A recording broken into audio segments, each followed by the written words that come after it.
Hi starting లోనే మనకి bath tub లో ఉన్న జాన్ కనిపిస్తాడు. సడన్ గా తను మెలకువలోకి వస్తే తను ఒక హోటల్ రూమ్ లో ఉంటాడు. జాన్ కి ఇప్పుడు తను ఎవరు, తన పేరేంటని అస్సలు ఏమీ గుర్తుండదు. నిజానికి ఇతనికి ఎమ్నేషియా అనే ఒక జబ్బు ఉంటుంది.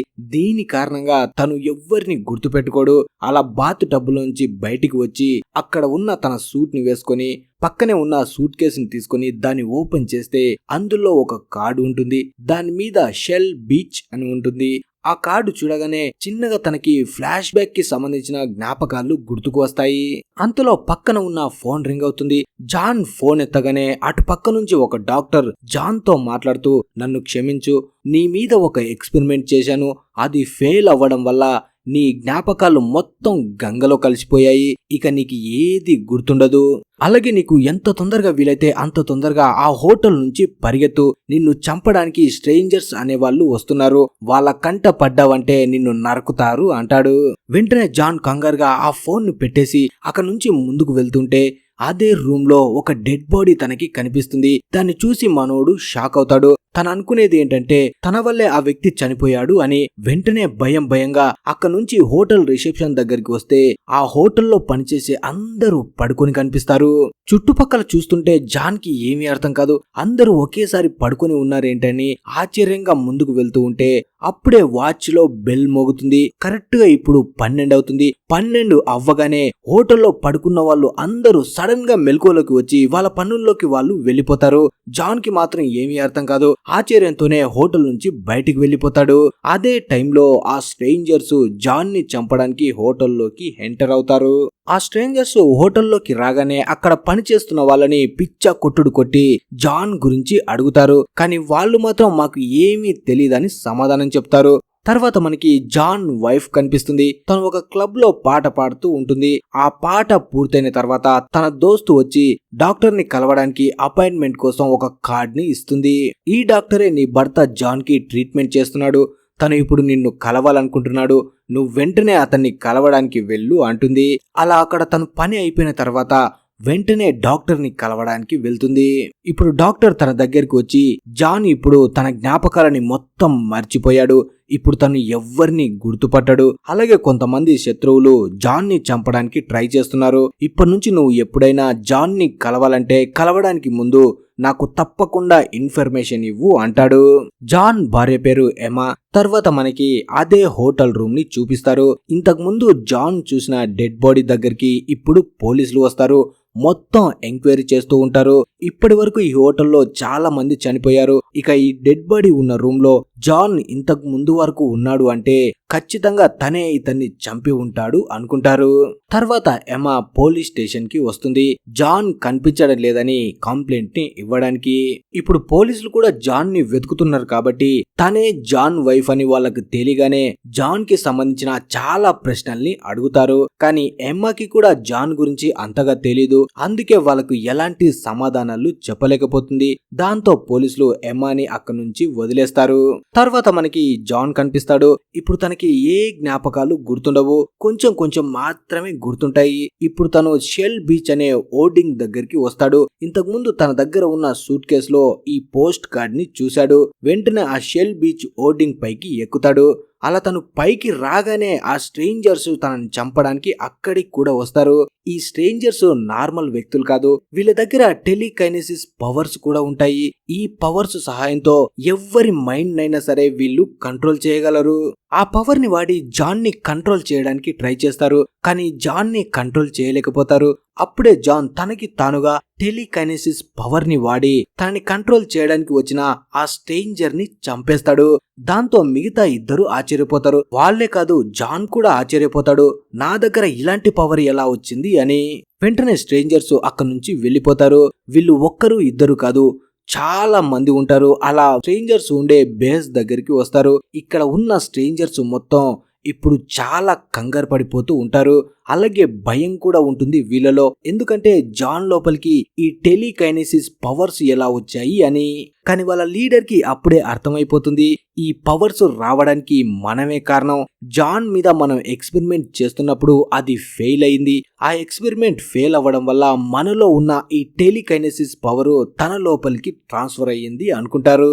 ఇప్పుడు జాన్ తన పవర్ ని వాడి ఎవరినైనా చంపగలడు. అందుకే ఇప్పుడు వీళ్ళు చాలా భయపడుతుంటారు. తర్వాత జాన్ కనిపిస్తాడు. ఇప్పుడు తనకి మాటి మాటికి తన జ్ఞాపకాలే గుర్తుకు వస్తుంటాయి. ఆ జ్ఞాపకాల్లో తన ఇల్లును చూసి వెతుక్కుంటూ ఆ ఇంటి దగ్గరికి వస్తాడు.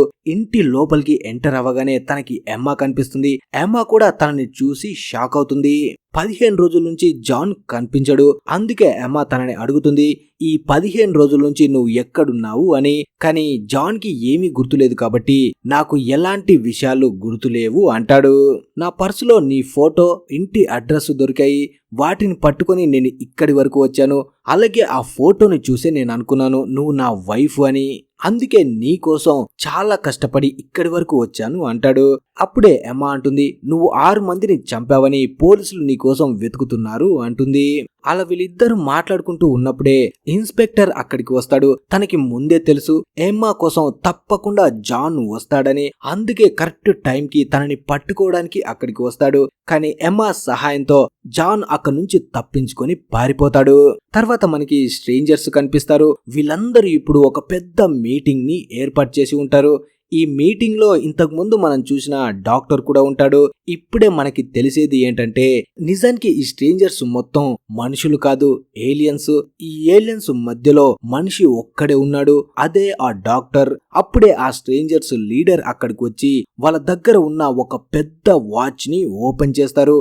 అది కరెక్ట్ గా 12 మీదికి రాగానే సిటీలో ఉన్న ప్రతి ఒక్క మనిషి 5 నిమిషాల పాటు నిద్రలోకి వెళ్ళిపోతారు.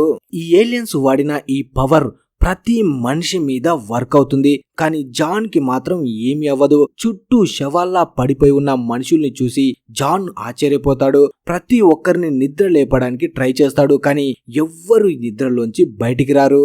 జాన్ ఆశ్చర్యంగా చూస్తున్నప్పుడే సిటీ మొత్తం రూపురేఖలు మారిపోతుంటాయి. అంటే పాత బిల్డింగ్స్ పోయి ఆ ప్లేస్ లో కొత్త బిల్డింగ్స్ వస్తుంటాయి. అన్ని డిజైన్స్ మారిపోతూ ఉంటాయి. ఇదంతా ఏలియన్స్ వాటి పవర్ తో జనరేట్ చేస్తుంటాయి. ఇప్పుడు ఈ స్ట్రేంజర్స్ దగ్గర ఉన్న డాక్టర్ ని ఉపయోగించి అక్కడ ఉన్న జనం మెమొరీస్ ని కూడా మార్చేస్తూ ఉంటారు. అంటే వాళ్ళు ఉన్న ప్లేసు కొత్త ప్లేస్ గా మారగానే ఆ ప్లేసు ఇంతకు ముందు వాళ్ళు ఉన్న ప్లేసే అని మనుషులు అనుకునేలా వాళ్ళ జ్ఞాపకాలని మార్చేస్తారు. ఆ 5 నిమిషాల తర్వాత మనుషులు మెలకువలోకి వస్తే వాళ్ళు కొత్త మనుషులుగా జీవితాన్ని మొదలు పెడతారు. అప్పుడే స్ట్రేంజర్స్ లీడర్ దగ్గరికి ఇంకో స్ట్రేంజర్ వచ్చి చెప్తాడు, మేము ఎప్పుడైతే ఈ మిషన్ లోకి మా పవర్ ని ఉపయోగించి కనెక్ట్ అవ్వడానికి ట్రై చేస్తున్నామో అప్పుడు ఏదో కొంచెం ప్రాబ్లం వస్తుంది అంటాడు. ఆ మాటలు వినగానే స్ట్రేంజర్స్ లీడర్ అర్థం చేసుకుంటాడు, ఈ ప్రాబ్లం కి కారణం జానే అని. మనం తొందరగా జాన్ ని పట్టుకోవాలి, లేదంటే మనం వచ్చిన పనే నాశనం అయిపోతుంది అంటాడు. అప్పుడే డాక్టర్, నా దగ్గర జాన్ కి సంబంధించిన మెమొరీస్ ఉన్నాయి, వీటిని స్ట్రేంజర్ లోపలికి పంపిస్తే ఇప్పుడు జాన్ ఎక్కడున్నాడో మనం ఈజీగా కనిపెట్టొచ్చు అంటాడు.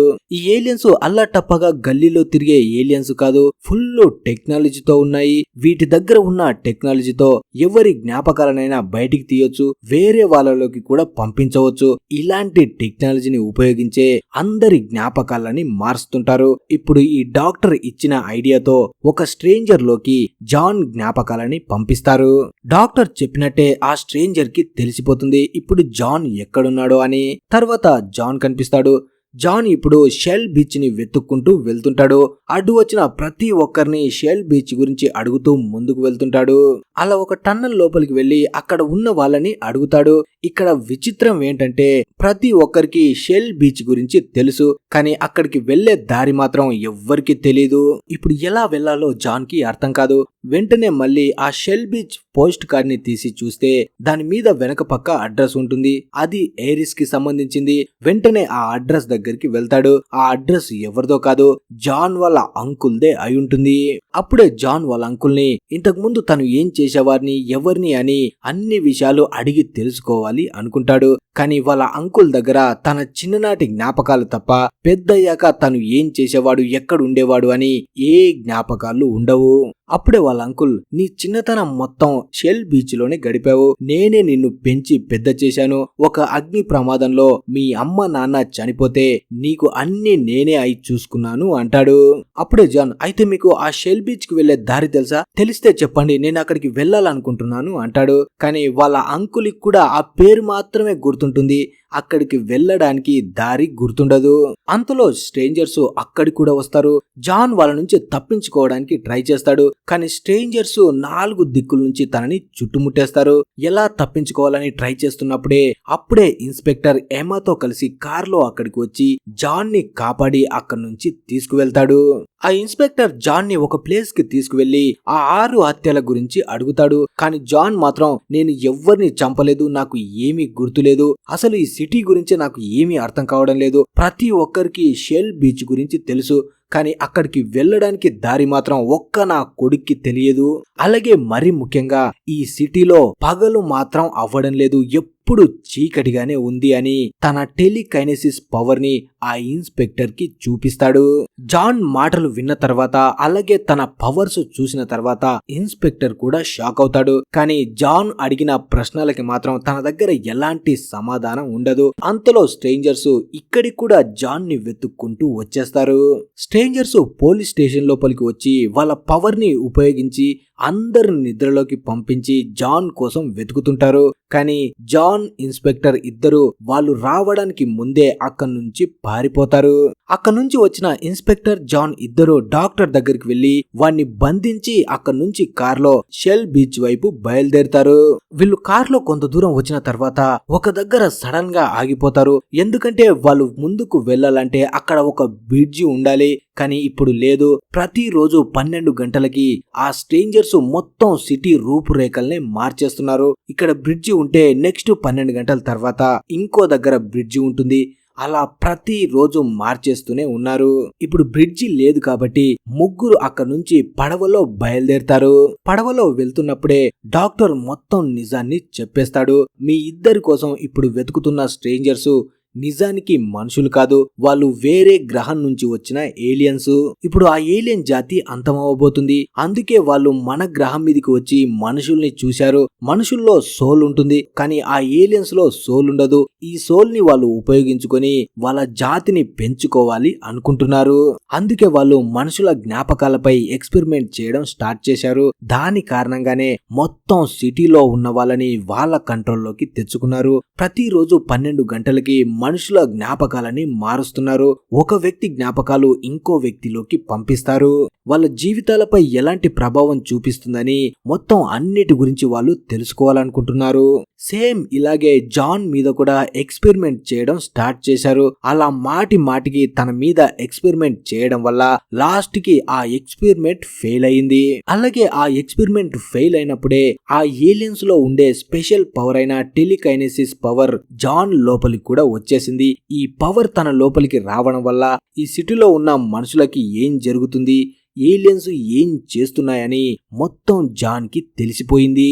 ఈ స్ట్రేంజర్స్ నా మీద మాత్రం ఆ మెమరీస్ ఎక్స్పెరిమెంట్ ని చేయలేదు, ఎందుకంటే ఇక్కడ వాళ్ళకి ఒక డాక్టర్ కావాలి, ఇక్కడ ఉన్న తోపు డాక్టర్ నేనే. మెమరీస్ ని రిమూవ్ చేయడం, ట్రాన్స్ప్లాంట్ చేయడం అన్ని నాకు బాగా తెలుసు, అందుకే వాళ్ళు నా మీద ఇంకా ఎక్స్పెరిమెంట్ చేయలేదు అంటాడు. అప్పుడే జాన్, అదంతా సరే కానీ ఒక విషయం నాకు చెప్పు, ఇక్కడ ఎప్పుడు రాత్రి ఎందుకుంటుంది, పగలు అస్సలు అవ్వడం లేదెందుకు అంటాడు. దానికి డాక్టర్, ఎందుకంటే సూర్యుని ఈ ఏలియన్స్ సహించలేవు, అందుకే ఈ సిటీని సూర్యుడు కూడా రాని ప్లేస్ లో సృష్టించారు, ఇక్కడ ఎప్పుడు చీకటే ఉంటుంది అంటాడు. అలా మాట్లాడుతూ వీళ్ళు ఆ పడవలో షెల్ బీచ్ దగ్గరికి వచ్చేస్తారు. అలా వీళ్ళు పడవ దిగి ముందుకు వెళ్తే అక్కడ బీచ్ ఉండదు, షెల్ బీచ్ అనే పోస్టర్ ఉంటుంది. ఆ పోస్టర్ వెనుక వాళ్ళని జాన్ ఇంకా ఇన్స్పెక్టర్ ఇద్దరు కలిసి పగలగొడతారు. అలా పగలగొట్టి వాళ్ళ ఎదురుగా ఉన్న సన్నివేశాన్ని చూసి వీళ్ళు షాక్ లో ఉండిపోతారు. ఏంటంటే అది బీచ్ కాదు, భూమి కాదు, అది ఒక స్పేస్ అయి ఉంటుంది. నిజానికి వీళ్ళున్నది ఆ ఏలియన్స్ స్పేస్ షిప్ లో. ఆ స్పేస్ షిప్ లోనే ఈ మొత్తం సిటీని నిర్మించి ఉంటారు, అందుకే అక్కడికి సూర్యుడు కూడా రాలేడు. అంతలో స్ట్రేంజర్స్ అక్కడికి వస్తారు. వాళ్ళు ఎమాని బంధించి తీసుకొచ్చి ఉంటారు. అలా ఎమాని చంపేస్తామని భయపెడతారు. నువ్వు మాకు లొంగిపోకపోతే నీ భార్యని చంపేస్తాం అంటారు. కానీ అంతలో ఇన్స్పెక్టర్ గన్ తీసి వాళ్ళ మీద షూట్ చేస్తాడు. అప్పుడే ఆ స్ట్రేంజర్స్ ఇన్స్పెక్టర్ మీద అటాక్ చేస్తారు. అలా స్ట్రేంజర్ ఇన్స్పెక్టర్ ఇద్దరు స్పేస్ లోకి పడిపోతారు. జాన్ వాళ్ళు చూస్తుండగానే ఇన్స్పెక్టర్ చనిపోతాడు. మళ్ళీ స్ట్రేంజర్స్ జాన్ ని బంధించి అక్కడి నుంచి తీసుకువెళ్తారు. ఇప్పుడు చుట్టూ మొత్తం స్ట్రేంజర్స్ ఉంటారు. మధ్యలో జాన్ ని కుర్చీకి బంధించి ఉంటారు. ఇప్పుడు వీళ్ళు జాన్ ని చంపేయాలనుకుంటారు. ఎందుకంటే జాన్ కారణంగా వాళ్ళ పవర్స్ తగ్గిపోతున్నాయి అని. అలా అప్పుడే స్ట్రేంజర్స్ లీడర్ ఒక ఇంజెక్షన్ ని డాక్టర్ కి ఇచ్చి దీన్ని జాన్ కి ఇవ్వు అంటాడు. ఈ ఇంజెక్షన్ ఇస్తే జాన్ ఆత్మ మిగతా స్ట్రేంజర్స్ లోపలికి వెళ్లిపోతుంది అంటాడు. కానీ తెలివిగా డాక్టర్ ఆలోచించి ఆ ఇంజెక్షన్ బదులు వేరే ఇంజెక్షన్ ని ఇస్తాడు. ఈ ఇంజెక్షన్ వల్ల జాన్ కి తన జ్ఞాపకాలు మొత్తం గుర్తొస్తాయి. అలాగే తనలో ఉన్న టెలికైనెసిస్ పవర్స్ కూడా పెరిగిపోతాయి. ఆ పవర్ ని ఉపయోగించి మొత్తం స్ట్రేంజర్స్ పై ఒకేసారి అటాక్ చేస్తాడు. ఈ దాడిలో చాలా మంది స్ట్రేంజర్స్ చనిపోతారు. కానీ వాళ్ళ లీడర్ చాలా పవర్ఫుల్. వెంటనే జాన్ మీద వచ్చి తన పవర్ ని ఉపయోగిస్తాడు. కానీ ఇప్పుడు జాన్ లో కూడా వాళ్ళ లీడర్ కు ఉన్నన్నే పవర్స్ ఉంటాయి. ఇద్దరి మధ్య భీకరమైన ఫైట్ జరుగుతుంది. అప్పుడే స్ట్రేంజర్స్ లీడర్ తన దగ్గర ఉన్న కత్తిని కంట్రోల్ చేస్తూ జాన్ వైపు విసురుతాడు. అది జాన్ కి దిగబోతుంది అనగా జాన్ తన పవర్ ని ఉపయోగించి ఆ కత్తిని అక్కడే ఆపి రివర్స్ తన పవర్ ద్వారా దాన్ని విసిరి ఆ లీడర్ ని చంపేస్తాడు. అప్పుడే జాన్ డాక్టర్ తో ఎమ్మా గురించి అడుగుతాడు. దానికి డాక్టర్ తన మెమరీస్ మొత్తాన్ని రీసెట్ చేశారు. ఇప్పుడు తనకి జ్ఞాపకాలు ఏవి గుర్తులేవు. నువ్వు తన భర్తవి అని కూడా తనకి గుర్తులేదు అంటాడు. ఆ విషయం తెలియగానే మనోడు చాలా బాధపడతాడు. కానీ బాధపడుతూ కూర్చుంటే ఏమీ సాధించలేవని ఇప్పుడు తన పవర్ ని ఉపయోగించి ఇంతకు ముందు సిటీ ఎలా ఉండేదో అలా మారుస్తాడు. అలాగే ఇప్పుడు వీళ్ళున్న స్పేస్ షిప్ ని సూర్యకాంతి ఎక్కడైతే పడుతుందో అక్కడికి తీసుకువెళ్లి సెట్ చేస్తాడు. అలాగే ఆ సిటీలో తన పవర్ ద్వారా ఒక బీచ్ ని కూడా క్రియేట్ చేస్తాడు. భూమి పైన ఎలా రాత్రి పగలు అవుతుందో ఇక్కడ కూడా అలాగే జరిగేలా మారుస్తాడు. తర్వాత కొన్ని రోజులకి జాన్ ఎమా దగ్గరికి వెళ్తాడు. ఎమాకి ఇప్పుడు ఏమీ గుర్తుండవు. తను ఇప్పుడు ఎవరో గుర్తు తెలియని వ్యక్తిలాగే చూస్తుంది. అప్పుడే మనోడు నేను ఇప్పుడు షెల్ బీచ్ కి వెళ్ళబోతున్నాను అంటాడు. అది విని ఎమా కూడా నేను కూడా అక్కడికి వస్తాను అంటుంది. అలా ఇద్దరు షెల్ బీచ్ కాడికి బయలుదేరతారు. ఈ షెల్ బీచ్ అనేది భూమి మీద ఉన్న ఒక ప్లేస్. చిన్నప్పుడు జాన్ అక్కడే పెరిగి ఉంటాడు. అలాగే ఎమాకి జాన్ కి కూడా అక్కడ చాలా జ్ఞాపకాలు ఉంటాయి. ఇప్పుడు జాన్ ఈ ప్లేస్ మొత్తాన్ని కంట్రోల్ చేస్తూ ఒక భూమి లాగా చూసుకుంటూ ఉంటాడు. ఎందుకంటే ఇప్పుడు ఇక్కడ ఉన్న వాళ్ళలో తనే పవర్ఫుల్ వ్యక్తి. స్ట్రేంజర్స్ లీడర్ చనిపోయాడు కాబట్టి అక్కడ ఉన్న మొత్తాన్ని తనే కంట్రోల్ చేస్తుంటాడు. అలాగే ఇప్పుడు ఎమ్మాతో తన కొత్త రిలేషన్ ని స్టార్ట్ చేయాలి. తనతో పరిచయం పెంచుకోవాలి, పెళ్లి చేసుకోవాలి అని తనలో చాలా కలలు ఉంటాయి. కానీ ఈ స్పేస్ షిప్ లో ఉన్న వాళ్ళకి మాత్రం ఇది స్పేస్ షిప్ అని తెలియదు. వాళ్ళు ఉన్నది భూమి అనుకొని వాళ్ళ జీవితాన్ని గడుపుతుంటారు. అలా ఈ మూవీ ముగుస్తుంది. మరి ఈ మూవీ మీకు ఎలా అనిపించింది అనేది కింద కామెంట్ చేసి చెప్పండి. అలాగే వీడియో నచ్చితే లైక్, షేర్, సబ్స్క్రైబ్ తప్పకుండా చేయండి. Thanks for watching.